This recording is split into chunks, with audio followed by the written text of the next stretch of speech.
vamos falar aí mais um pouquinho sobre farmacologia geral, tá? Mais um vídeo aí. Vamos falar agora sobre farmacocinética, tá? Vou falar um pouquinho,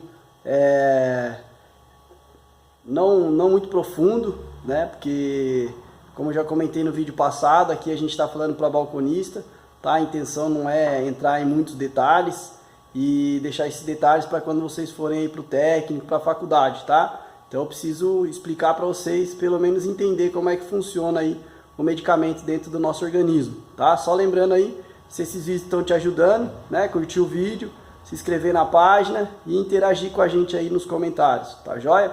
Então, a primeira fase aí da farmacocinética é a absorção. Então, quando a gente toma um medicamento, né? Esse medicamento via oral, ele vai cair direto no estômago, tá? Se ele for um comprimido, se ele for um sólido, ele vai ter que fazer a digestão, para ele virar partículas pequenas, e essas partículas pequenas vão ser absorvidas depois, tá? Então, a primeira fase aí é a absorção, tá? Da farmacocinética.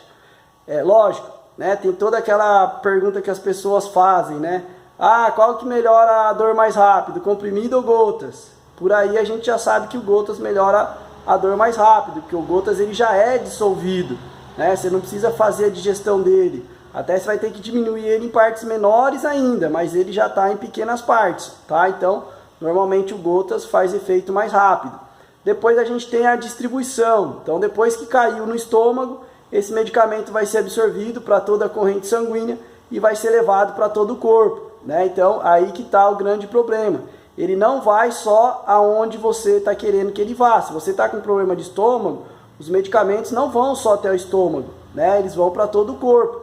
E é aí que pode acontecer os efeitos colaterais, né? Então, por exemplo, um antialérgico, você está com sinusite, você está com alergia no nariz, e aí você toma um antialérgico, só que esse medicamento, além de ir só no nariz, ele também sobe no seu sistema nervoso central e te causa o sono, por exemplo, né? Às vezes você está lá com a dor no dedão do pé, você chutou a cadeira, está doendo o dedão do pé, você toma um anti-inflamatório para melhorar a dor do pé, mas esse anti-inflamatório também vai atuar lá no seu estômago, diminuindo a proteção do seu estômago, depois a gente vai falar sobre isso, e ele pode causar também esse efeito colateral. Por quê? Porque ele não agiu só no pé, ele agiu no corpo inteiro, tá bom? Então essa é a fase de distribuição, é a fase boa, onde a circulação sanguínea leva o medicamento para todo o corpo, porém, tá?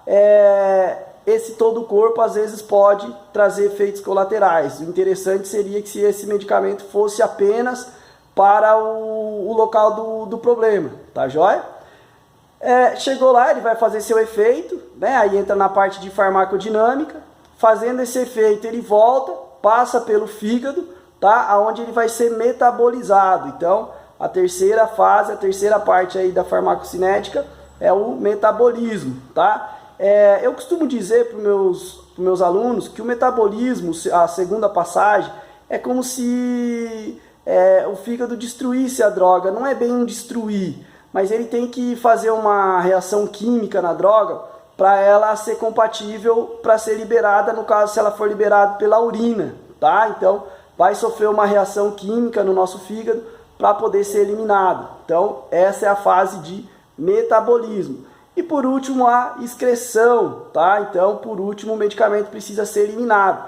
E ele pode ser eliminado pelas fezes, pode ser eliminado aí pela urina, tá? Pode ser eliminado em pouca quantidade pelo suor, em pouca quantidade pela expiração e em pouca quantidade aí, né, nos nossos pelos. Por isso que agora estão fazendo o exame aí nos motoristas de caminhão para saber se ele fez uso de cocaína nos últimos 3 meses, se eu não me engano, tá? Fazendo a raspagem dos pelos, e aí consegue fazer análise dos pelos da pessoa para saber se ele ingeriu cocaína. Então deve ficar resíduos dessa cocaína nos pelos, tá? Então, se a cocaína chega nos pelos, né? Imagina a Coca-Cola, o bacon, a maionese, né? Tudo de ruim que a gente come também vai chegar nos nossos pelos, nos nossos cabelos, tá? E aí você usa aquele melhor shampoo, aquele melhor condicionador, aquele melhor creme de tratamento e às vezes o seu cabelo não fica tão bom, né? Por exemplo, igual o meu, come muita porcaria, não adianta usar o melhor shampoo, o melhor produto para cabelo se a gente não se alimentar direito, tá? Lógico que a genética ajuda um pouco também, mas por isso que a gente precisa tomar cuidado com aquilo que a gente come, né? Se o medicamento é eliminado também pelos pelos, os nossos alimentos também. Então, se a gente come mal, a gente vai liberar maus substâncias para os nossos pelos, para os nossos cabelos. Mas isso eu vou falar mais aí quando eu for falar de cosméticos, tá bom? Então, primeira fase, absorção, o medicamento caiu no estômago, precisa digerir. Segunda fase, distribuição, o medicamento precisa ser entregue para todo o corpo. Seria ideal se ele fosse somente para o local de ação, né? Mas não acontece, por isso a gente tem os efeitos colaterais dos medicamentos.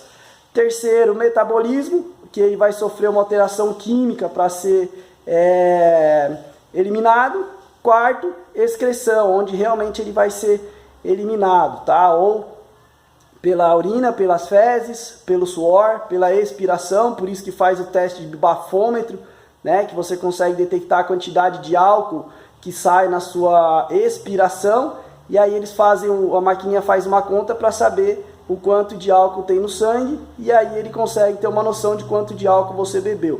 Tá joia? Então, se esse vídeo ajudou você, curte esse vídeo, se inscreve no canal e compartilha aí o que você tiver para contribuir para a gente aí melhorar esse canal. Tá joia? Vamos nos interagir aí, que quanto mais a gente interage, mais o canal cresce, mais eu consigo ajudar vocês. Até uma próxima.